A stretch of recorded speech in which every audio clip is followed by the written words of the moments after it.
Hello dear student, welcome. तो अभी हम लोग जो नेक्स्ट टॉपिक सीख रहे हैं EMI, how to calculate EMI. ये एग्जाम में सब आता ही है। आ जाओ, कोरा कागज है, पर अभी देखो सॉल्व करता हूँ।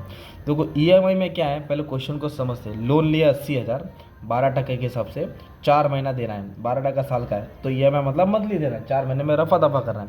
तो जो लोन होता है ना, लोन, उसको प्रेजेंट वैल्यू बोलते हैं। क्या बोलते हैं उसको? Present value. 80,000 का लोन लिया है और 12% रेट, तो रेट को मैं 12% लिखूंगा अभी ऐसा। और कितना महीना? 4 महीना। रेट कितना? 4 महीना। तो याद रखो, जो ईएमआई होता है वो मंथली होता है, तो जो रेट है उसको चेंज करना पड़ेगा, क्योंकि रेट पर एनम है, साल का है। ओके, रेट क्या है? साल का है। तो साल का 12%, तो एक महीने का कितना टका?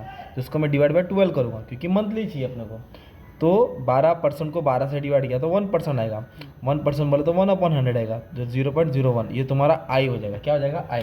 एन को मत छेड़ो, क्योंकि एन 4 मंथ ही दिया है ना, मंथ में दिया है। तो ये जो रेट रहेगा उसको चेंज करना। 9% रहेगा तो 9 को 12 से डिवाइड करना पड़ेगा, तो 0.075 आएगा। तो इसको अपन को आगे बढ़ना है। अब इसका फॉर्मूला क्या है? सेम प्रेजेंट वैल्यू और फॉर्मूला, सी अपॉन आई लिखना है, ब्रैकेट लिखना है, 1 - 1/1, 1 - 1/1, इधर आएगा plus I raise to N.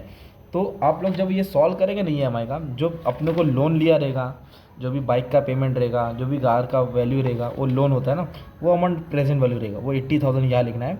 अपने को फाइंड करना है कि चार जो ईएमआई जाएगा कितना जाएगा। तो ऑब्वियसली 20,000, तो 4 टुकड़ा करूँगा तो 20,000 रहेगा, मतलब 22, 23, 24,000 आंसर आना चाहिए ना। सी ढूंढना है। आय, आय बोले तो इंटरेस्ट 1%, 1% बताओ 0.01, ब्रैकेट 1 - 1/1, 0.01 रेज टू एन। कितने महीने हैं? 4 महीने हैं। कैलकुलेशन में प्रॉब्लम होता है, सिखा देता हूँ। तो अब इसको सॉल्व कैसे करें, तो जो ढूंढना वो वैसे ही रखो। अभी दिख रहा है ये और ये ना, दोनों आके मल्टीप्लाई होगा, तो 80,000 को 0.01 से मल्टीप्लाई करना है, इसको इससे क्या करना है? मल्टीप्लाई करना है। फिर लिखेंगे 1 - 1। अब जब इसको ऐड करूँगा तो 1.01 होएगा, रेज टू 4 होएगा। ओके, अभी हम क्या करेंगे, सी को वैसे ही रखना है। अब ये दोनों मल्टीप्लाई करेगा तो ये 800 हो जाएगा। क्या हो जाएगा? 800। आपको चेक करना है तो चेक करो, 80,000 इंटू 0.01। ओके, ये कितना हो गया? 800। अब इसको वैसे ही साइड में रखो। अब क्या करना है, इसको सॉल्व करना है। तो ये कैलसी में कैसे सॉल्व होगा? ये नंबर टाइप करने का 1.01, फिर मल्टीप्लाई दबाने का, इक्वल को 4 बार, 1 बार, 2 बार, 3 बार, 4 बार। चलो आ जाओ, 1.01 मल्टीप्लाई बाय, है ना, मल्टीप्लाई किया, राइट।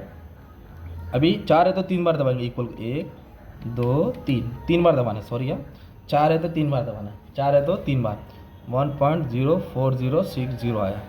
अब इधर से खेल थोड़ा ध्यान देना है, क्या करना है, अब आपको 1 को इससे डिवाइड करना है।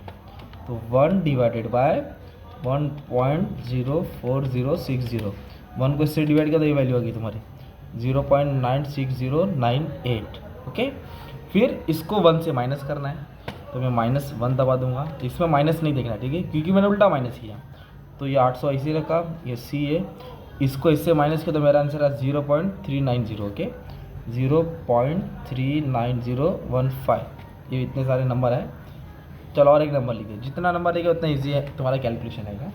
फिर इधर सी, अब ये 800 रहेगा ना, ये इसके नीचे आके डिवाइड हो जाएगा, ये पूरा पार्ट इसके आगे क्या आ जाएगा? डिवाइड 0.390159।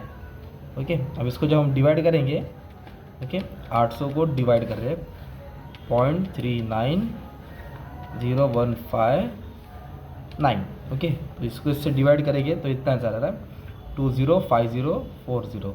तो अपन ने एक पॉइंट गलत डाले रहा है, तो इसका आंसर मैं ऐसा लिख देता हूँ 0.446, मतलब कैलकुलेशन मिस्टेक किया है, तो इतना आंसर आएगा 20,504। क्योंकि 20,000 आंसर नहीं आएगा, लॉजिक वाइज देखेंगे, अगर 2,000 हर महीने देगा तो 4 महीने का 80,000 होता है, जबकि लोन उसका 80 है, तो मतलब वो 20,000 के आसपास आ रहा है। तो एक बार कैलकुलेशन आप लोग वापस से चेक कर लेना, इसको डिवीजन, इसको माइनस किया, माइनस करके ये आंसर है 0 पॉइंट, फिर इसको एक बार चेक कर लेता हूँ क्या किया मैंने, 1 - 0.960, 1 - 0.960, 0.04, 80,000 डिवाइड बाई 0.04, उल्टा आ रहा है। तो अब एक बार वापस से चेक कर लेंगे तो कैलकुलेशन मिल जाएगा। तो ये तुम्हारा किसका सम था? ईएमआई का सम था।